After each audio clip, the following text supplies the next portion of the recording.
Good evening, everyone.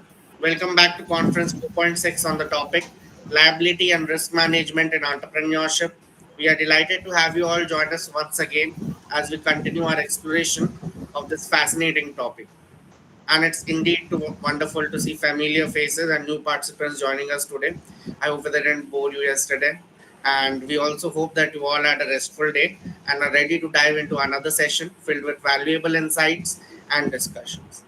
So today again we have an exceptional lineup of speakers who bring a wealth of knowledge and practical insights to the table. So without further delay, let's introduce our esteemed speakers for today's session. Our first speaker for today is none other than Ms. Sanuli Roy, founder and CEO of Edvision, who is an award-winning educationist, leadership mentor, and global speaker with over 23 years of experience in transformative educational and institutional leadership. She is the founder and director of ProLearns, the finishing school that's MSME certified, and co-founder of and CEO of Edvision, a globally recognized skills training and learning platform. A passionate advocate for lifelong learning and global collaborations, Dr. Ray has delivered keynotes at multiple national and international platforms and continues to inspire educators, professionals, and learners through her visionary leadership. Our next speaker for today is Dr. Mercia Silver Malar, who is a distinguished academic leader currently serving as the Director of Management Programs, Research, and Publication at the Christian Institute of Management, Chennai. With over 3 decades of experience, Dr. Malar's profile is marked by deep expertise in both financial risk management and the dynamics of entrepreneurship. In a directorial capacity at CIM, Chennai, Dr. Malar synthesizes these critical areas, leading research and academic programs that address the complexities of the modern economy, from foundational financial risk to the vibrant world of entrepreneurial ventures. Next up, we have Ms. Swati Jain, who is a dynamic and inspiring motivational speaker, leading manifestation and gratitude coach, and a dedicated Raj Yoga meditation practitioner with the Brahma Kumaris.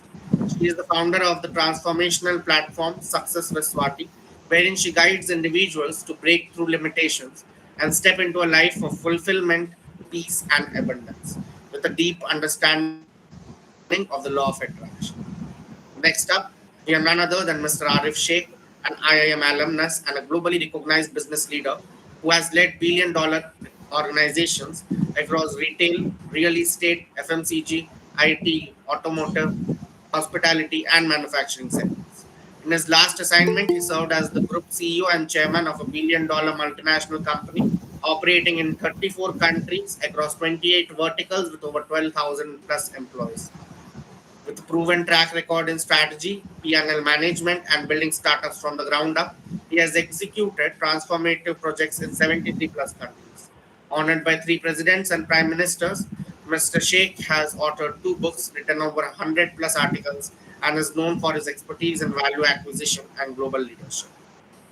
Next up, we have none other than Dr. Deepak Ranjan Sahu, who is a seasoned professional with extensive experience in academia and industry, particularly in finance and technology. His area of specialization is accounting, financial, and financial technology. He holds a PhD in business administration from Savitribai Phule Pune University, along with a series of certifications in areas such as financial risk management, FRM, data analytics, CFA, financial technology, and blockchain. With 11 years of teaching experience and 2 years in the industry, his key area of interest is behavioral finance, financial modeling, corporate finance, FRM, financial derivatives, corporate valuation, and financial markets. He provides consultancy and problem oriented solutions to startups and MSME sectors on risk strategies. Our final but not the last speaker is none other than Dr. L. Vijay Kumar, Associate Professor for Department of Commerce, Welltech Rangarajan, Dr. Suguntala, RD Institute of Science and Technology based in Avadi, Chennai, and the CEO of Benevolent Trust based in Kochi, Kerala.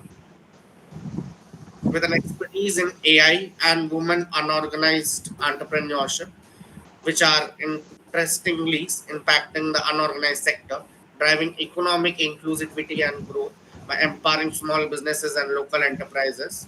Dr. Vijay Kumar has advised multiple MSMEs, which include using AI to enhance productivity, creating new job opportunities, and revolutionizing traditional industries.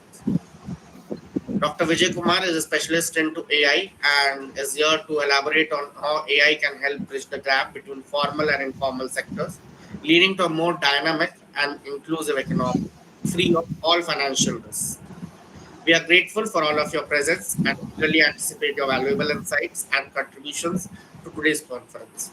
I would also like to inform all of you that the HR team is conducting polls in the chat box throughout the session. We encourage active participation from all attendees.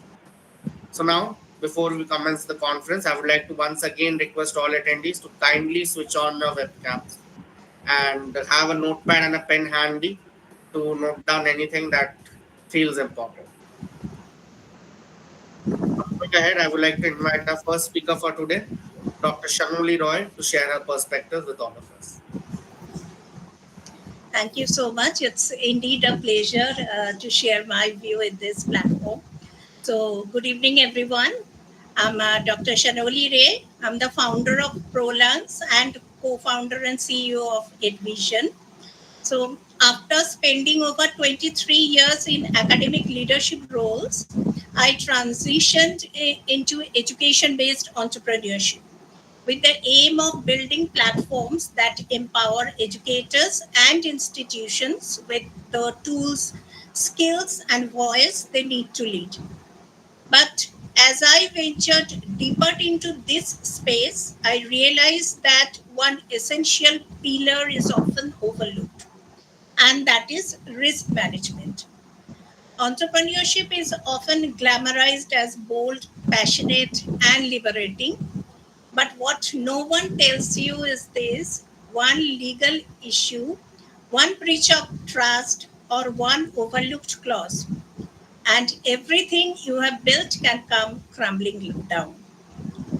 So, today, let's have a real conversation about liability and risk management, especially for those of us in education, skill building, and hybrid learning spaces. So, I would like to start with understanding risk in aid based entrepreneurship. When we think of risk, we usually picture tech startups or financial firms. But education based businesses carry their own complex web of liability. Let me break down these examples from my own journey.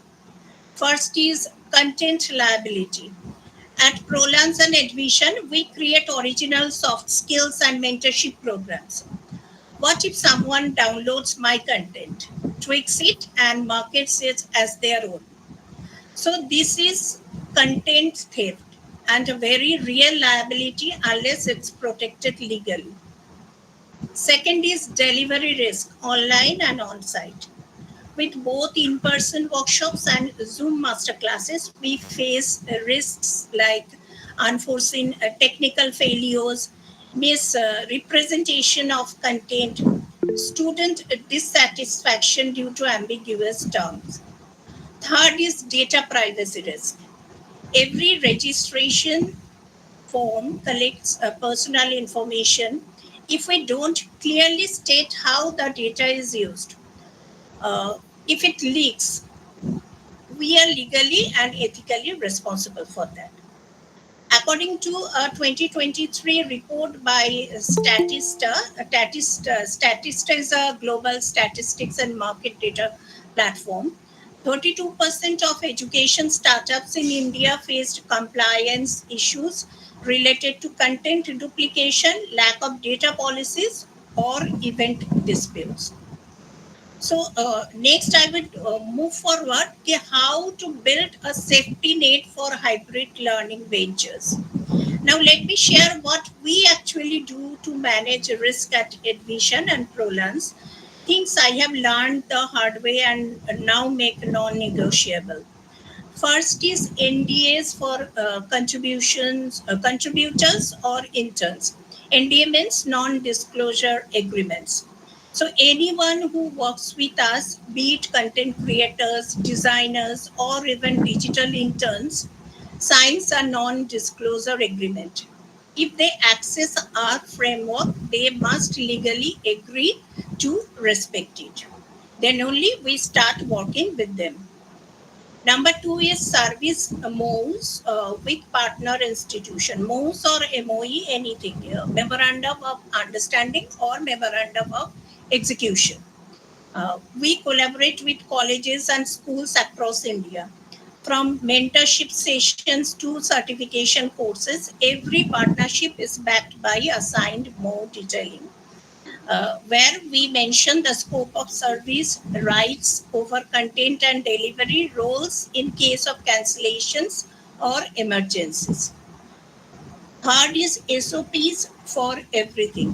SOP means standard operating procedures. From issuing certificate to uploading modules, we have created documented SOPs. This ensures quality and accountability. Even if my core team changes, everybody, whenever the new member is joining us, they need to sign one SOP, and they are being informed about all the roles, not only their roles, but also the rules and regulations they need to follow. Next is publishing protocols for Admission magazine.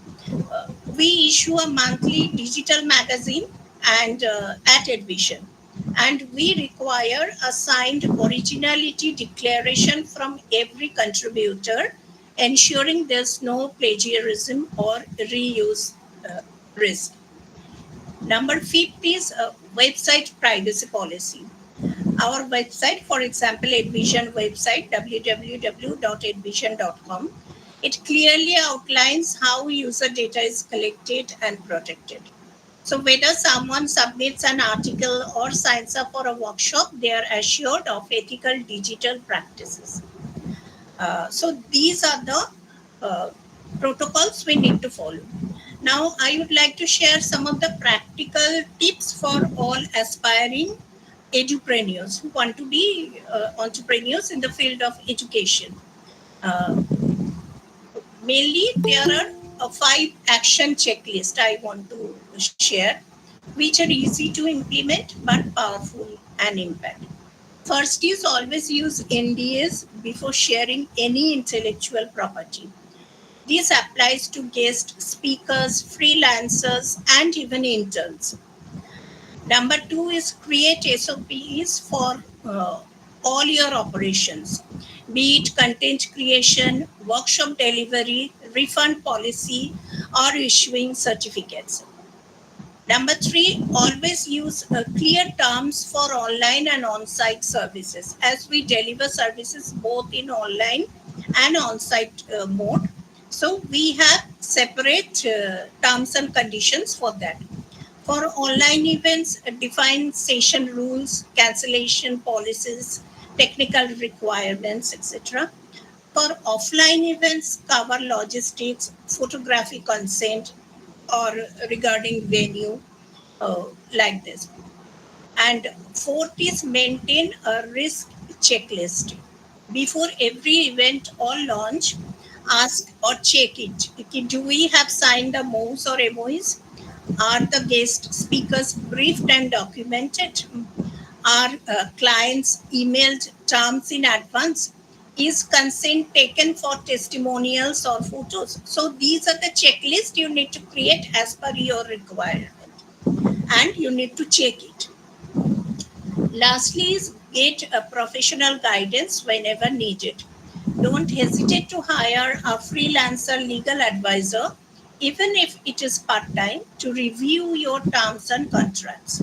Because the reviewing of all the terms and conditions are very much required. It may be changing as per the requirement. Now, in the conclusion, I would like to say that entrepreneurship in education isn't just about spreading knowledge, it is about doing it responsibly, legally, and ethically. So, passion gives your business wings, but protection gives it roots. As education entrepreneurs, we must model what we teach, that is, clarity, foresight, and accountability. So, to every aspiring founders listening me today, I would say कि don't wait to grow big before protecting yourself. Don't wait for something to go wrong to prepare for it, and don't wait for someone else to take the lead. Instead, start leading with legal clarity, start scaling with process intelligence, and start sustaining with ethical frameworks. That's all for me today. Thank you. Thank you for the wonderful speech, Shanoli. Just a small question, Shanoli. Although we are speaking of ethics and financial risks, all of us are well aware that there are multiple Fortune 500 companies and other corporates too which indulge into out of the record practices which are not obviously on the books, right? And then we do get academicians to quote us that the way boards work in corporates and the way we study their workings in theory are quite different to each other. So, what's your take on this? What's your take? Take. Actually, see, that is what I have mentioned. Theoretically, when we deliver the lectures, that is completely different. When I have started working as an entrepreneur, because I was also in the education sector for 23 years, I have delivered lots of lectures on this and that and that. But now, when I deliver something, it's from my practical experience. Because see, Envision ProLance, I have started new. It's only 6 months old. But Envision is it's 3 years old. So it is consistently performing well because we are maintaining all these protocols. Okay, so when I'm talking about this liability and risk management, that means we are following in practical basis. That is why we can maintain. Otherwise, what happens by this time? Maybe there are mushrooming startups, especially during COVID time. You must have find out that startups have mushroomed, but very few have sustained till now. So we are one of them that still sustaining. That means in practical sense, whatever I just mentioned, we are following this. That is the rule actually if you want to sustain in this field. That was a great response. Thank you. So, if anyone has any questions that you would like to address to Dr. Ray, you may please raise your hands. Any participants, any questions? You can please raise your hand and put your question forth. Harshpreet, Labani, Neha, Harshal, no questions? Okay. I guess your speech was quite clear, Dr. Ray. Thank you for the wonderful speech and for the response to my so-called out-of-the-book question too. So thank you a lot. Please do share your email ID in the chat box so that if any of our audience has any queries, they can directly reach out to you. Sure. Sure.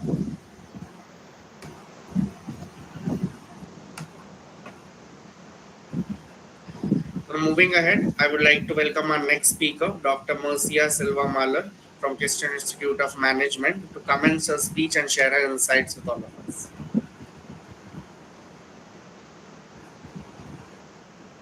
Yeah, Dr. Malar, if you can just unmute yourself.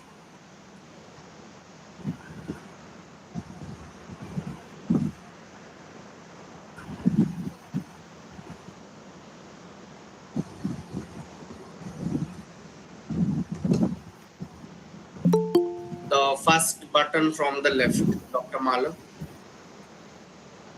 You're on mute.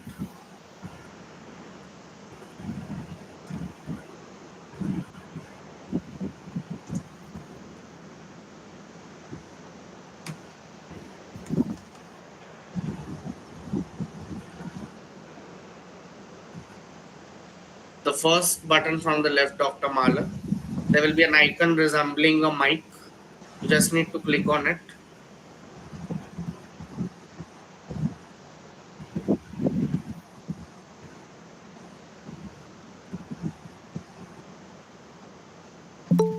Am I audible? Yeah, you're now audible, Dr. Malar.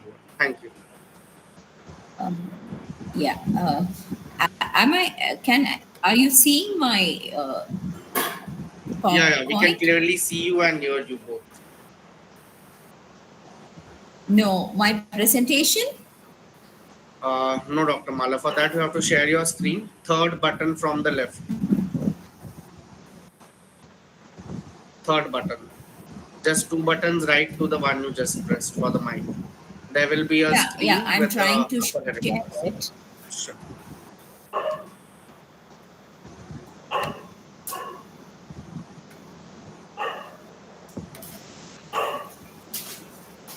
Yes. Is it visible?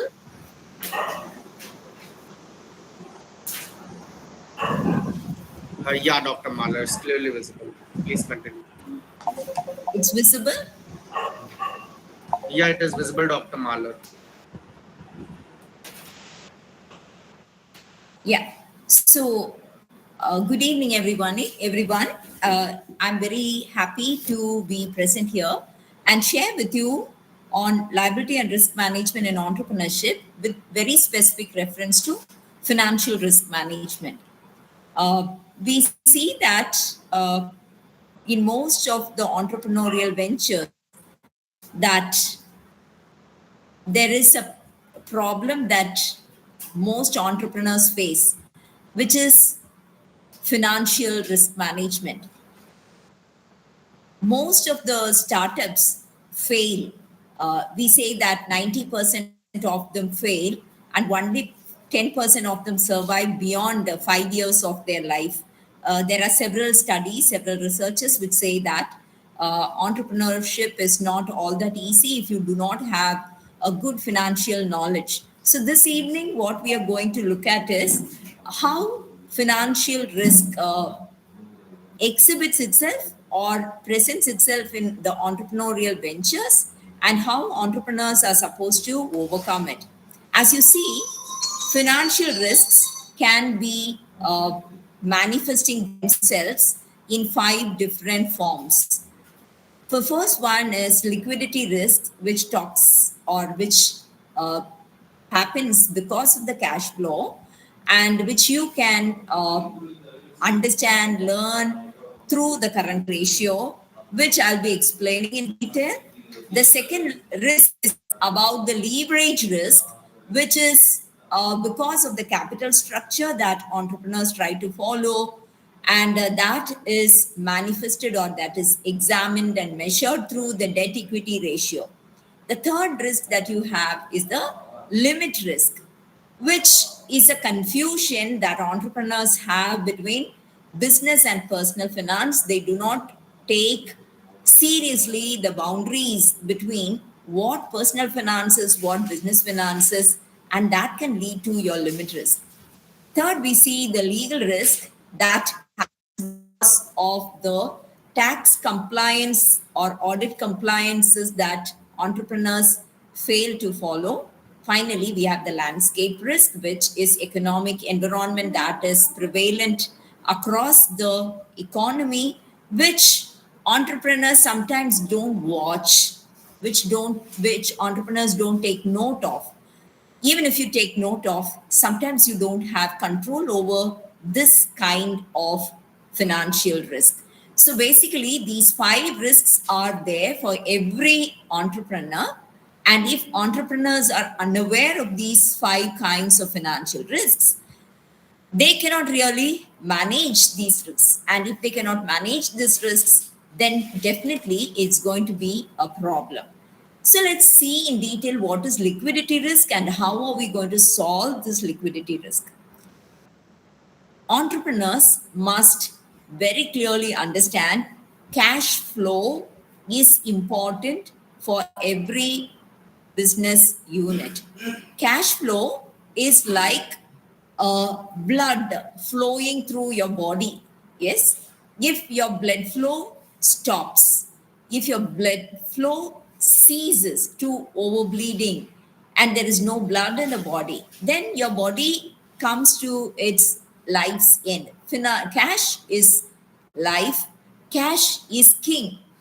You know that the role of a king is to rule. So cash rules in a business situation. And if cash is in crunch, in deficiency, then there is problem. How do we measure this liquidity risk or cash crunch? We measure it through what is called as current ratio.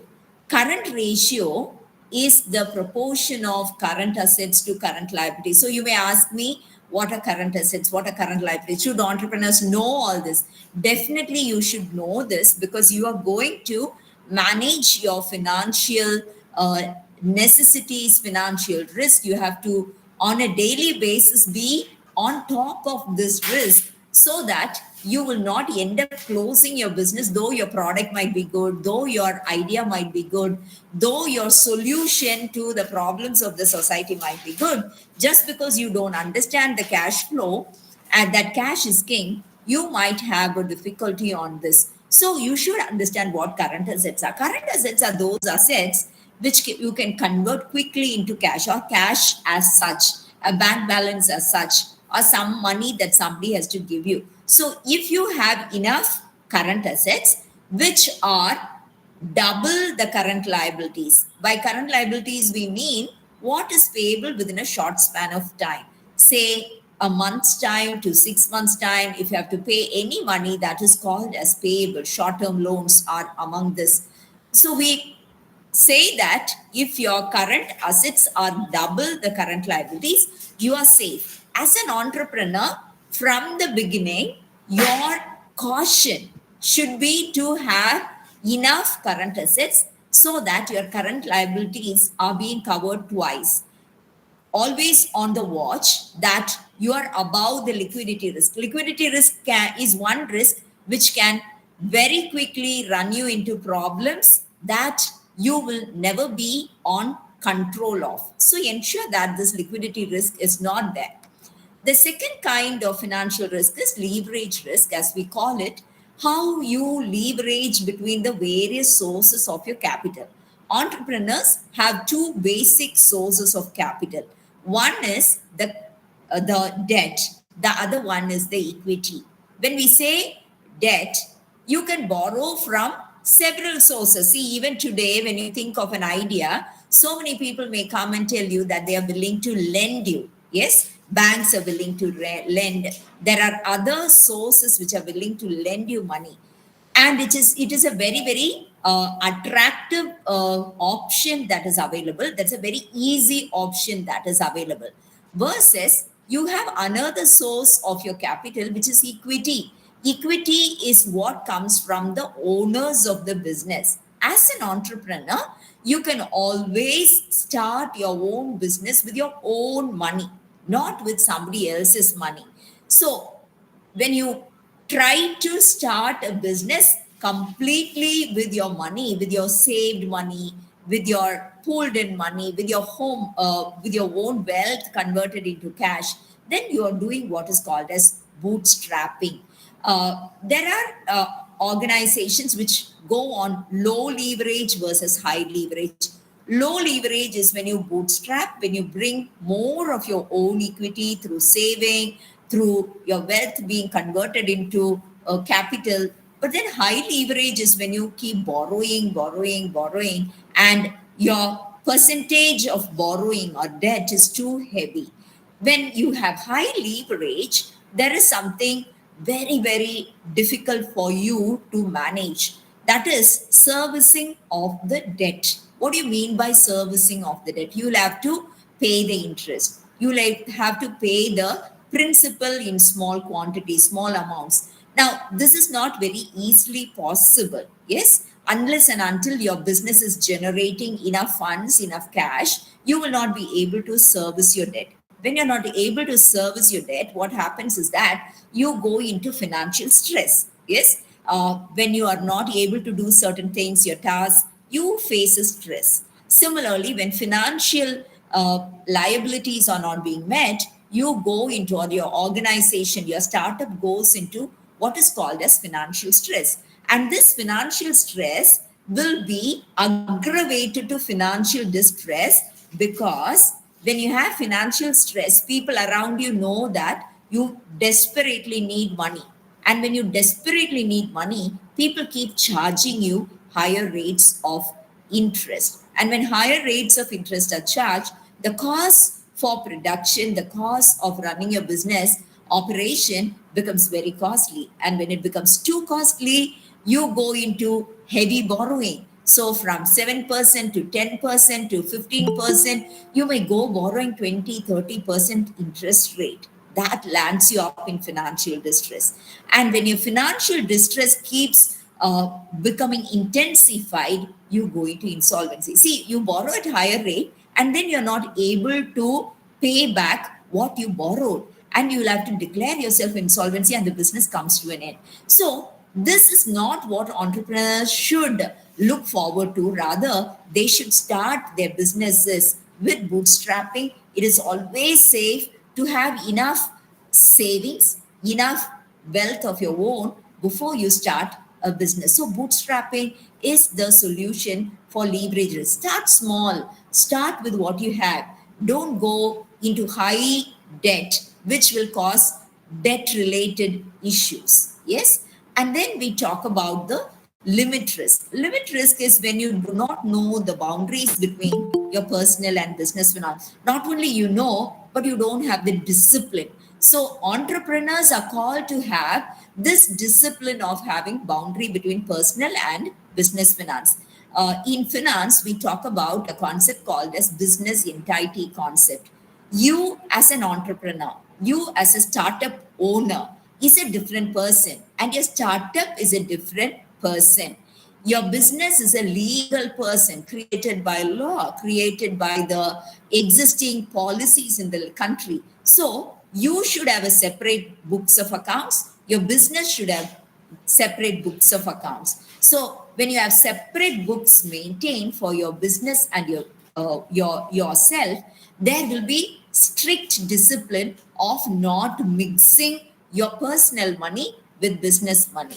There will be always a segregation. There will be always a demarcation between these two, and therefore you can escape this problem of limit risk unless you are self-disciplined to maintain the boundary and respect the boundary rules. You will be ending up in the problem of financial risk called as limit risk. So entrepreneurs need to learn and know how they should maintain from the beginning a clear demarcation between their personal finance as well as their startups finance, by keeping separate books of accounts, by maintaining very separate bank accounts, by keeping very separate way of dealing and transacting with their financial issues of person, individual, as well as their business. So it is very, very important that you do that. The next important risk that we talk about is the legal risk. Legal risk related to finance. See, corporates or any business, when they take the shape of a legal entity, they have a responsibility towards the government.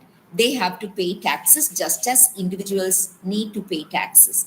There are direct taxes, there are indirect taxes, and all these taxes must be paid. Yes, you know about GST, and but you should know what is the percentage of GST that you need to pay for every transaction that you make. Yes, and which are the transactions exempted, which are the transactions which are covered by this particular tax of GST. Again, when you have GST operating for your startup, you need to know when to remit it, how much to remit. Yes, these must be very thoroughly understood. Also, as an entrepreneur as well as a business, you have to file taxes, right? Tax returns. And unless you pay tax returns, you will be charged that you are violating the norms of the Income Tax Act. When you violate the norms of the Income Tax Act, you are liable to be punished, and that could lead you into closure of your business. You may be charged fine and penalties, and these charges and penalties can be beyond your bearing, and that can be a real trouble for you. And there is property tax. This property tax also should be consistently followed. If you don't pay the property tax, there are problems that the property can be claimed by other, or the property can be causing a huge burden of debt on you, which if you cannot pay, the property itself could become the property of the government. So first and foremost, you should know what are your tax liabilities. And to know all your tax liabilities, you should have a good advisor. You should have a good consultant. You should have a good auditor who will tell you what are your tax liabilities. And once you know your tax liabilities, you should know to calculate them in the right way. Not all startups will have the expertise and the knowledge to calculate their tax liabilities. They may approach their respective auditors to take help and pay in advance or pay on right time. Don't wait till it becomes a pressing issue, a pressing liability, and people start asking you to pay it with penalty, with charges. So the solution that you need to have with regard to the financial risk, which can take the shape of a legal risk, is to know your liabilities, know your compliances, legal tax compliances, and to abide by them. And the final one is the landscape risk. You know, the business landscape can throw you with several financial risks coming from different environment issues that the entire landscape of business has. We say it as pestle analysis. Every business should continue to keep on evaluating, keep on checking what are the political, economic, social, technological, environment, and legal issues, legal challenges they may be facing. This has to be done as frequently as a weekly, daily exercise. So, economic environment is one of the crucial environment you'll have to watch, look into. Yes, inflation is an economic condition where prices move high, production becomes costly, profit gets squeezed, and there could be no surplus. So, unless you know that there is inflation happening and how to control the cost, you will not be able to overcome this challenge of economic environmental issues. I just gave you one example, inflation. There is different. You may have to take just the opposite direction and to stir the need for your product. So, what is expected of you when there is a landscape risk that you need to address? You have to be alert. You have to be watching. You have to consistently doing environment analysis, and we also say that opportunity analysis. Positive situations, whereas threats are negative situations. Threats from the environment are unavoidable, will definitely be there, keep coming up. But it is the entrepreneur's responsibility to keep looking for such threats and to keep addressing such threats. So, as an entrepreneur, you have to be first aware of the financial risks, the 5 financial risks that we talked about. And you should also know the kind of solution that you can follow. So I exhort every budding entrepreneur here that don't take financial risks very lightly. Financial risks are the most crucial risks, and research definitely shows that finance is one important or serious concern for startups, and startups fail seriously because of financial risks, and one of these risks can put down an entrepreneur. Like when I keep reading about entrepreneurship in various countries, various domains, various kinds of products and processes, one thing that entrepreneurs very easily take, or they don't serious attention is finance. They say finance is for specialists, and when they keep thinking that finance is for specialists and not for them, they're more prone to fall into the problem of getting into financial. Finance is not for specialists, it is for every entrepreneur. Financial risks must be understood thoroughly and must be addressed by the entrepreneur on a very, very basis, on a very regular basis. And that would help entrepreneurs to avoid falling into the rut of failing of their startups. I hope this helps you to understand the seriousness of financial.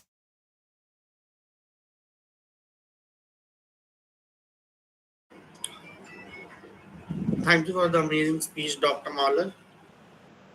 I would like to request you to share your email ID in the chat box for any queries that our attendees might have, considering that we have a constraint of time today. So that was a quite a wonderful speech, and it was quite lovely to even have a look at financial risk management from different sectorial aspects. I was also watching quite keenly. Thank you. Please do share your email. Now, moving ahead, I would like to invite Ms. Swati Jain from Success with Swati to share her thoughts with all of us. Yes. Good evening, everyone. I am I'm Swati Jain, from founder of Success with Swati, and currently I'm also a manifestation and gratitude coach. So I'm really grateful for this wonderful opportunity, and I'm grateful for all the people listening live here. So now let us understand the risk and liability with a beautiful story.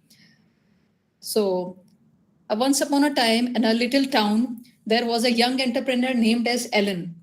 And Ellen was he was very small, not very much tech savvy, but he used to make lanterns which were having a beautiful flames, and people from all over the village come and buy his lanterns for the festivals, weddings, and many more occasions.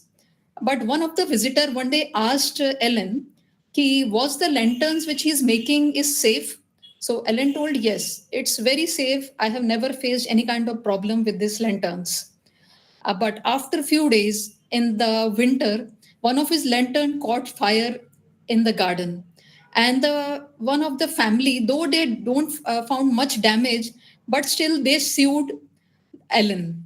They filed a legal case on Ellen. And Ellen, who was running such a great business of lantern, now he is into a fear and debt. But uh, Ellen didn't give up. He again stood up. He studied the safety codes, the legal coverages, and the risk management. And after that, he make up his business. And now he's not a maker of light, but he's a protection of trust. So from this small story, we can get a good insight about the risk management and the liability. If we manage the risk well, there is no chances of liability, or a very less chances of liability occurring. Now, let us dig deeper into the risk and liability. What are these simple words means? Risk means what could go wrong, and liability means who will be responsible if it goes wrong. So, and on the part of the CEO or a leader, why this is much more important? Because on the face of the CEO, mistakes cost more than the money. It costs their reputation, relationships, and the peace of mind. If a simple contract which is not clear, it can make a happy client into a legal challenge. So liability and risk management are really crucial for the entrepreneurs. And liability basically refers to the legal responsibility for the harm that can be caused to others. And if we actually dig deeper for the liability part, so liability is not just a legal word or a legal sentence, but it's a reflection of the commitments, the people we serve, and the ripple effects of our choices. The entrepreneur or the leader which gives a decision, it sends an energy to the world. And when he take the complete responsibility of the energy, it can begin to build legacies, not just businesses. So liability and the in the entrepreneur context, it is the obligation or the legal responsibility that the business holds, and it acknowledges our action, inaction, and even the decision that gives the consequences. So, a liability is really very important. It could not be ignored, it cannot be disappeared, but we have to acknowledge it in a wonderful form and mitigate the risk. We have to manage the risk. So, for example, like consider you have launched a product or offer a service or enter into a contract. So, you are not only engaging into a business transaction, but you are into some promises. So, liability ensure that your promises are honored. It means that the you should have the trust in your clients, the stakeholders, and all your partners. So it is really very much important for this liability to have an engaging promises. It's not about only the business transaction but the promises. And like if we speak about the risk, so risk is again, it can we can speak about it. It is a dance between the caution and courage.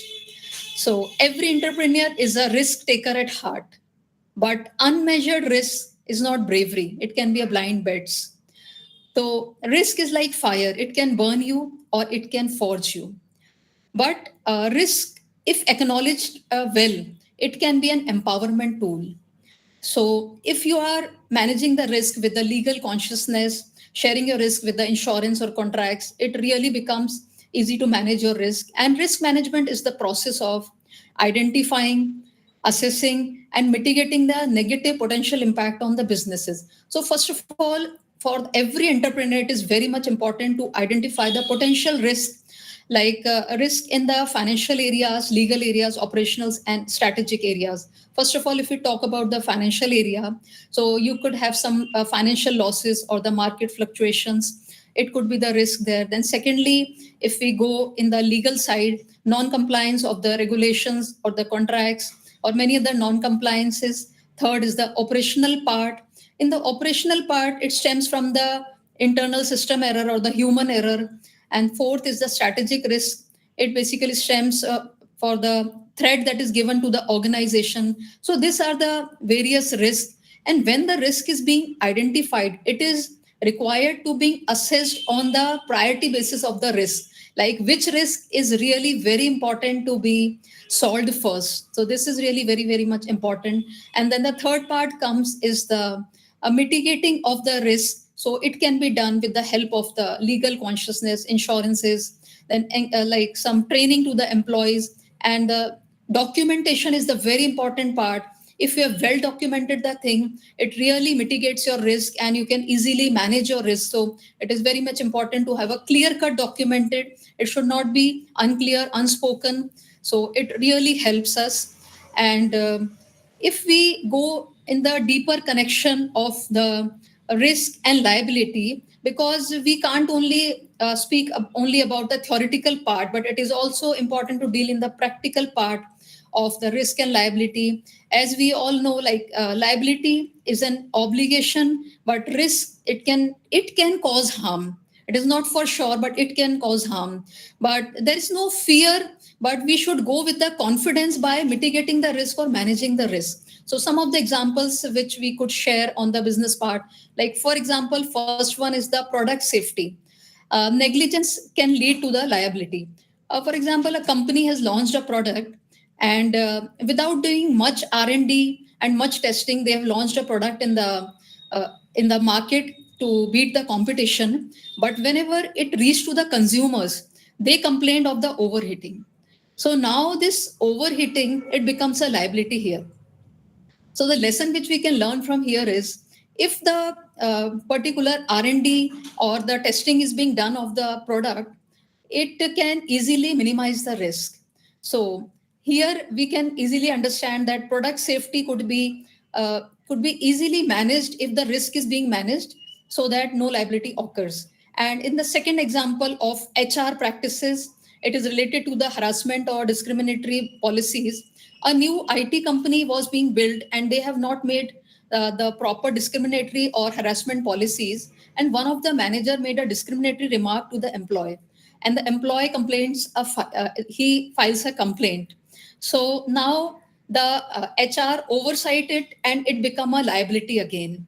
So because of this liability, there is a lot of loss to the reputation of the company, and it is again a greater risk to the company. So there are various kinds of risk which we have to see what could cause harm to the company. Then the third part comes the ignoring the digital risk, that is the cyber security. So once a mid-sized company took the security data of the customer, and they do not take care of the cyber security tools. So what happened? The hacker, due to the weaker system, it naturally hampers the personal data of the customers, and the customer filed the suit for the company, and it again becomes a liability. So ignoring digital risk, it also becomes a liability.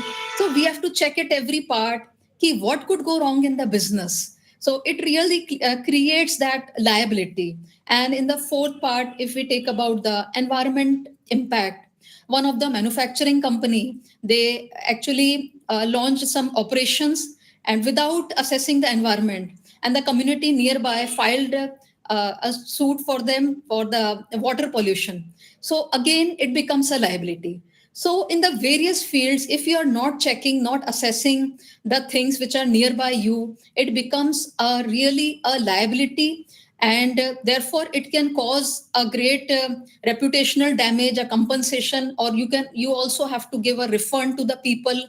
So it is much more better to manage your risk in order to curb the liability.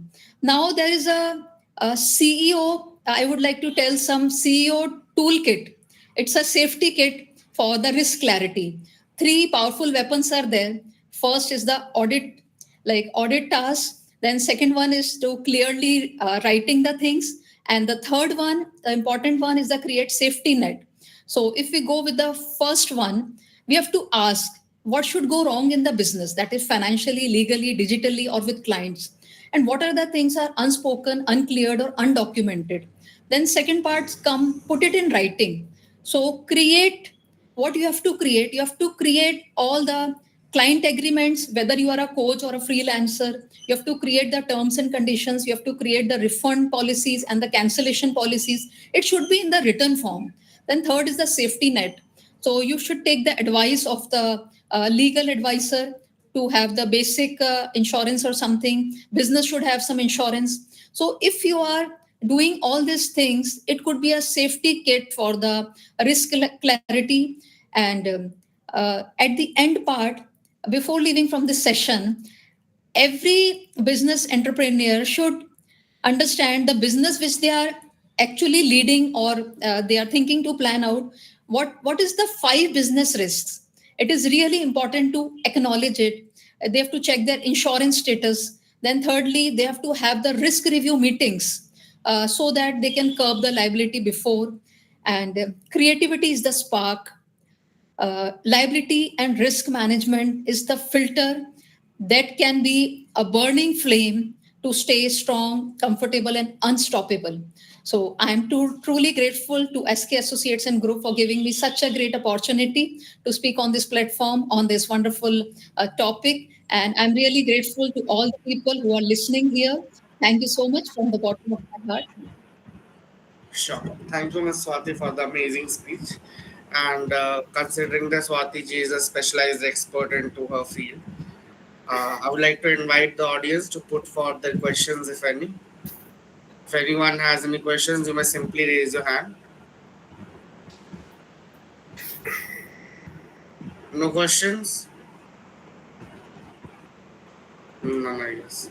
That's it then. Thank you, Swati ji. Please do share your email ID in this chat box so that if anyone has any detailed queries or something they would like to discuss in personal, they can just get in touch with you directly. Thank you so much. Thank you. Sure. Now, moving ahead, I would like to invite Mr. Arif Sheikh to commence his speech and share his insights with all of us. So, good morning, everyone. I'm traveling for last 18 hours in 3 different time zones. So, pardon me if you find me incoherent or whatever. I was in New York, then traveled to Dubai, then landed in Tanzania, Dar es Salaam, and lastly in India this morning. So I entered in this room just before 30 minutes. So, Mr. Kumar, I need an apology. First of all, how many entrepreneurs are there in this audience? Can they raise hand or send an emoji that how many entrepreneurs or there are more of students here? Because then I will speak accordingly. Fair enough. So very few, I believe. Okay, wonderful. So first of all, as you know that I basically manage a group with 90,000 crore rupees of turnover. We work in 34 different countries, different time zones, different political environment, different ecosystems. And I'm speaking from other side of table, right? Now, most of the time in boardrooms, when the risk is discussed, it is more of anxiety relieving superstitious behavior. They say that by attending the risk assessment meeting, risk will be taken care of. It is not. You know, we have major business in Africa. In Africa, we have a weather dance. I don't know whether you know that whenever we don't have a rains, we go around and dance for a good weather. Now, over a period of time, what happens? The dancing skill improves, but not the weather. It's the same thing in boardrooms. Whenever people discuss about the risk, the meeting improves. Every time the PPTs improve, the presentation improves of the risk assessment. But I hardly seen that risk are taken care of. The reason that most of the people, entrepreneurs or students or the people who are not into the heart of the business, who are not core decision makers, they always think in linear. That problem will come on one side, we attend. It is just like in Indian movies, like I don't know whether you recall that we used to have a Indian hero fighting with villain, where only one villain comes, he fight, then second come, then third come, and fourth come. In real time, in real life, the villain come all around, all together. The risk when it comes together in a group, and you don't get a time to think about it. And if you think that good audits, good SOP, good manual will help you save you, I'm sorry, it won't. Normal life, if you look around, the meltdown in USA, Lehman Brothers, GSM, Bank of America, they have thousands of auditors. They are the one who goes and tell everyone in the world that this is the way you can mitigate the risk. This is the way you take care of liability, and they themselves were the reason of entire meltdown. So the problem is, if you do not pay attention to the actual risk, and you cannot ignore a risk. It is like, it's a different for different people. Like Kohli playing a Bumrah is a different. If I go and play Bumrah, it's a difficult for me. So it depends on your risk-taking capacities, how you do that. If you're afraid of height and you do skydiving, and that too without a parachute, hats off to you. Then you're not doing a risk, but you're taking a simple life-threatening kind of issue in your hand. So, Mr. Kumar, long back when I used to take CEOs in my company, I have 3 CEOs. I give a lot of money in their hand, a lot of authority. Every day they are supposed to take risks because on their table, in evening, all kind of problem which no one can solve reaches to there. So when I used to recruit, I used to give them, I don't know how many of you play the hoopla, that bar, and you throw the rings. So I used to put on 1 meter, 2 meter, and 3 meter. I used to say that if you drop in first 1 meter, you get 100 marks, 200 on 2 meter, and 303 meters. And I used to make my final decision based on this outcome. Because those who throw a hoopla on the third ring, they're gamblers. One should not take that kind of people in business. Those who play in center, they take a calculated risk. And third are those who play very safe. I think they're good for the government jobs. So this is the way one used to decide that whether people have that risk taking ability or not. Now to start with, I believe the best founders or business people don't just take risk, they weaponize them. Let me give you 3 cardinal truths. So I may speak a little bit odd. People may find it a little bit offensive, but I don't think one can avoid a risk. It will be there, and how you basically engineer the risk is more important than getting scared of it. So your number one, I'll give you 3 cardinal rule of risk and the liabilities. Number 1 is believing your own fear is the biggest risk. You lie to yourself that you can take care of this. When this situation is going to come, this risk is going to come, you'll be able to mitigate it. So don't bluff, don't lie yourself. So this week, force someone, your friend or your colleague, to tell you one harsh truth about your company or yourself. and thank them afterwards. That is the biggest risk. Second is, before signing anything, ask yourself, could you nuke or could this risk nuke your personal savings? If answer is yes, pause the button. Okay. Number three risk is, today spend 4 minutes in writing the obituary of your business. Okay. And then kill that flow before it actually happens to your business. So risk is going to be there. Now, the biggest mistake you can make in your life is, as an entrepreneur, to play too safe. Okay. Yes, you play too safe, then founders don't manage the risk. They basically weaponize it. So how they do it, the others may obsess over avoiding every danger. Visionary entrepreneurs just harness the uncertainty. They go over it. They are not defensive. They don't use a shield as a defense to risk. They basically use risk as a sword. When other people think it's too risky, I think this is the best time to go into that market. When people are scared, I think this is the best time for you to go and make money out of it. Many startups fail is because they play too safe. They collapse because they play too safe. In other words, fear and indecisions are killed more businesses than taking risk has done it. It's time to stop scaring of liabilities. Okay, you can grant, this can grant you unconditional advantages. So if you use a legal shield, like you have limited liability companies, you can safeguard yourself. I give a small example. I work in one of my major business, almost 20, 30,000 crore rupees come from a particular country. I'm talking about risk and how you can even imagine how you can address that. We own power in that country. We own the water, airports, airlines, 80% of manufacturing in that country, we own it. One fine morning, the president of that country decide that we are not required in that country. One fine morning, he make a public announcement and say that this Indian thing that he owns my country, he don't. So 10 o'clock, I have a visit from one of the major authority, 11 o'clock other, by 2, by 3, by 4, my accounts are frozen. And then I start getting the notices. Without doing anything, everything is legal, everything is properly taken care of, best of the best talent working. Now, how you mitigate this kind of risk? How you come out of that mess?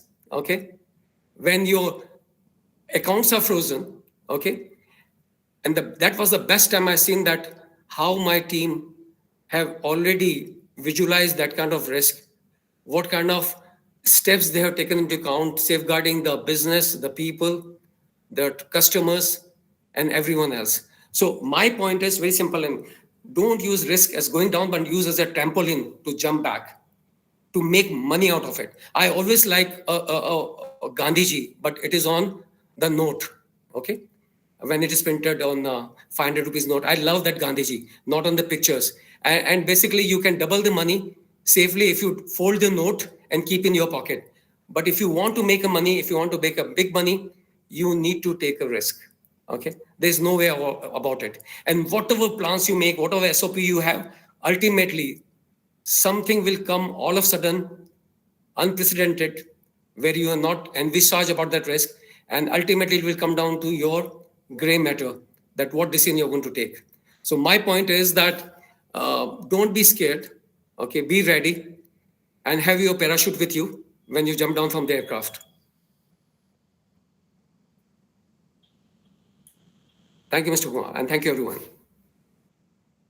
So that was quite an informational speech, Dr. Sheikh. And obviously, there are multiple entrepreneurs here who could use your knowledge and wisdom.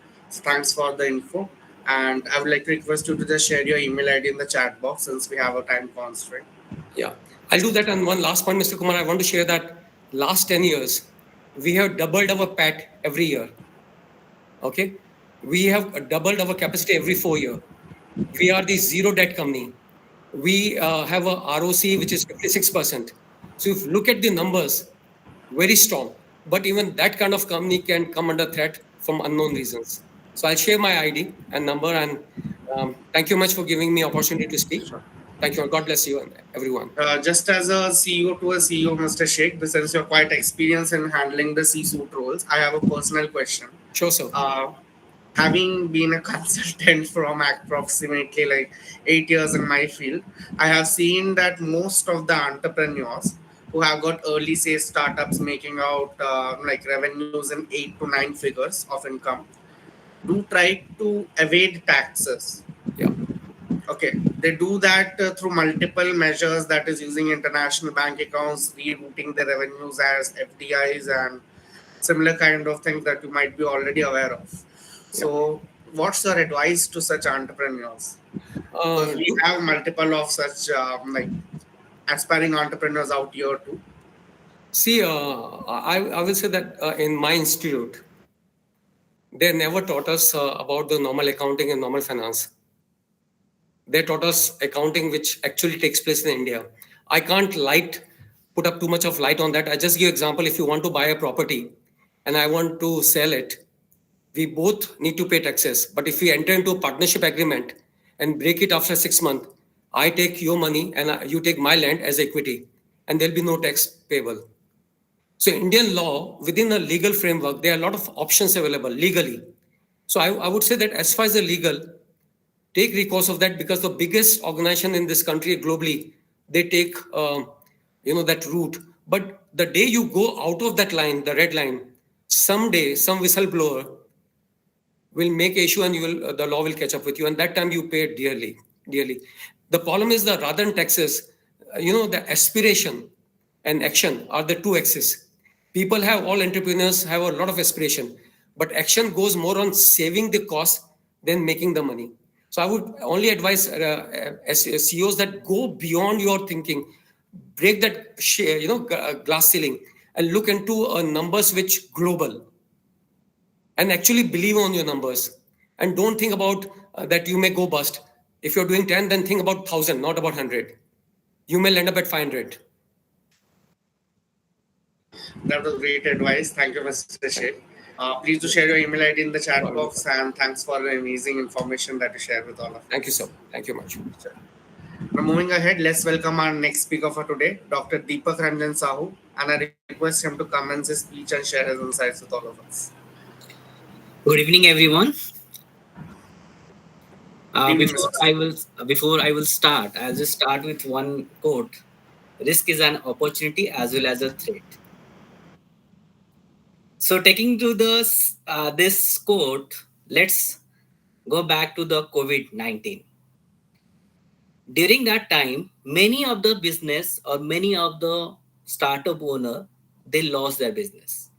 Even at the same time, many of them have started their entrepreneur journey, and today they were doing their business in a hike and in a better way than those who are earlier they are doing their business. So when you talk about the liability and risk management in an entrepreneur, being an entrepreneur, you have to consider yourself, you are the risk taker. जैसे बोलते हैं डर के आगे जीत है. Considering this statement, let's go ahead discuss about how the risk management in the entrepreneurial journey as in a startup journey. So in the entrepreneurial journey, in the initial time, the entrepreneur, they thought about to make money first. Because of their intention to get money or to earn profit is their only pitfalls, which makes them into the future obstacles. They don't bother about, okay, so they are making profit, so they try to attract the new investors. They try to attract the banks to fund their business. But in the future, when they were attracting all these funds from that, means they are creating a debt. When you are creating debt in your business, automatically you will have a burden on your business, because the debt will be a fixed obligation. So in that context, the debt obligation, somehow some context, if your business is not doing well or you are not able to generate profit over a certain period of time, you are facing the financial crunch that would lead to your bankrupt. Just like earlier some speaker has given the idea about the Lehman Brothers scam. Lehman Brothers was one of the world's largest investment banks during the era of 2008. But suddenly what happened? The many of them they don't know about it. But the real crux of they are not managing their risk while they are creating the financial assets. They are giving the loans against their less value of the financial assets. That would make them to a certain obligation which they can't fulfill the demand, that leads to the bankruptcy. So being a startup owner or being an entrepreneur, the first step is to put your shoes into that level which you can afford it. Because if you are going to take an example, some person will come and you are sitting in a 11th floor building. They will offer you, if you are going to jump from the 11th floor building, will pay you 1 lakh rupees. Will you going to take risk? The answer is no.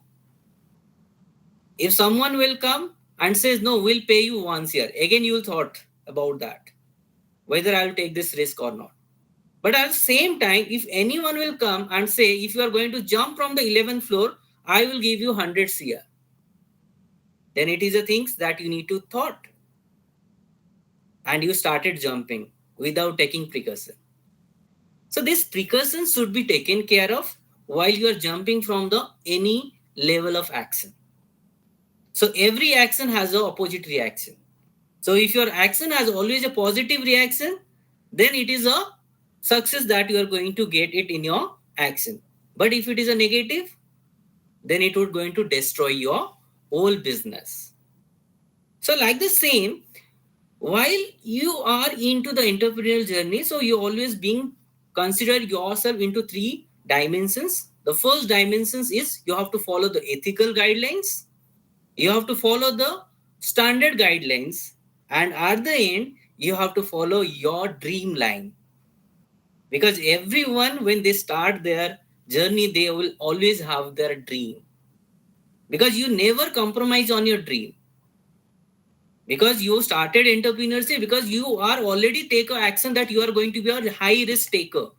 But if you are not going to take the risk, then you will going to face the consequences. Like out of 100 startup in India, 95 startup they were failure because they try to play safe.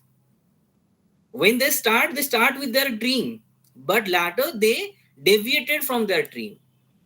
They never consider that, okay, money is coming, let's do something. Then after certain years, we're going to sell our startup and we'll go on some 3x or 5x our investment. Then we're going to be out of the market. But what would be the implications? This implication is not only going to be impact the entrepreneur, it would impact it to that nation economy as well. As a common man, everyone going to be struggling that. Like if you are going to be an employee of a startup and suddenly you came to know that your startup is going to shut down. So you are going to be unemployed. So because of your unemployment, that is also creating a risk in the economy. So that's why you have to follow your ethical and your dream line in a standard rules. Standard rules, that means as we know, there are n number of regulators from the different sector, different segments. So you have to follow the compliance to make your business to be a stand. So no unethical practices that would lead to your financial scam. So you have protected your firm, you have protected your business from the financial scam, as well as being an ethical concern. So you will get a goodwill in the market. As your investors, they always going to praise to all the ethical concerns, ethical organizations. Like take an example of in India, Tata Group, why it is famous. I just give you one example. When I would do audit with the Tata Motors, so I just come up to one of the books. So in that books, I saw that the customer has claimed 1 lakh rupees for the defect of the product. That what Tata Motors has sold to them. And Tata Motors already spent 10 lakhs in the court case for the same case. Because Tata Motors, they don't want to pay. If they are right, why they will pay the amount to the customer, which is more than what is the customer claim. That means the ethical organizations always prosper. So even you saw that in Tata Group, it is a more than 100 years of legacy. being there, it is considered to be as an ethical concern. So, in this context of our discussion, we can assume, or we have to think of, while you are taking any risk, that time it is not going to impact our business in three way. If it is impacted our business in three way, then don't take that risk. That means making profit in an unethical way, not following the compliance in an unethical way, and the end by impacting the society and making the profit. If you are going to see this consequences not impacting your, not affecting your risk, then obviously take the risk. That risk is going to give you the good amount of return, because ethical and your risk and the liability, these are the three pyramid of the modern day business world. Why? Because ethical people are smarter enough to see the product, see the market, see the services. If you are finding any services you are not satisfied, suddenly you take that photo and you start taking videos and you are uploading in the social media platform. So if you are following the ethical guidelines, people are going to ignore these videos. Sometimes something has happened in the business, so that can be over controlled by the doing the ethical practices. So at the end, I'll just let people to know, being ethical in business will be a sustainable future in the business. So the more ethical practices and managing the risk up to your context, up to your appetite. Don't go beyond your appetite. So if you go beyond your appetite, you're going to feel sick, as well as your entrepreneur journey will feel sick. So always be a risk appetite taker with the risk control. So that would make your journey successful, as well as make you the sustainable future or sustainable goal in your entire life of your business. Thank you, SK Associate Group, for giving me this opportunity. Thank you, Dr. Sahu, for the amazing speech and the insights you gave. It was Thank you. quite useful and would be very beneficial for our aspiring entrepreneurs sitting out here. I would like to request you to just share your email ID so that if anyone has any queries, they can directly reach out to you. Yes, Thank you. sure, I'll say thank you.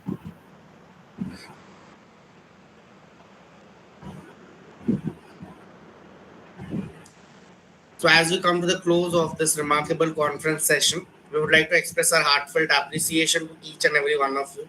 The knowledge shared, the insights gained, and the connections made in this session have all contributed to the success of this event. We are truly grateful for each of your participation. As we wrap up this conference, we kindly request all attendees and speakers to take a moment to provide your valuable feedback and reviews on our YouTube channel. Your input and thoughts are highly appreciated, as they will help us improve future events and continue delivering high quality conferences. So thank you all once again for your participation and for being an integral part of this remarkable conference session.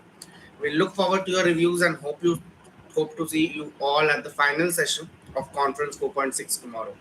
So until we meet again, stay inspired, keep dreaming, and continue to strive for excellence. Thank you.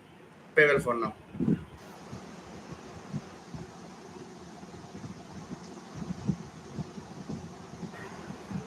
Yeah, Vaishali ji and Reema ji, I would like to request you both to stay back in the meeting.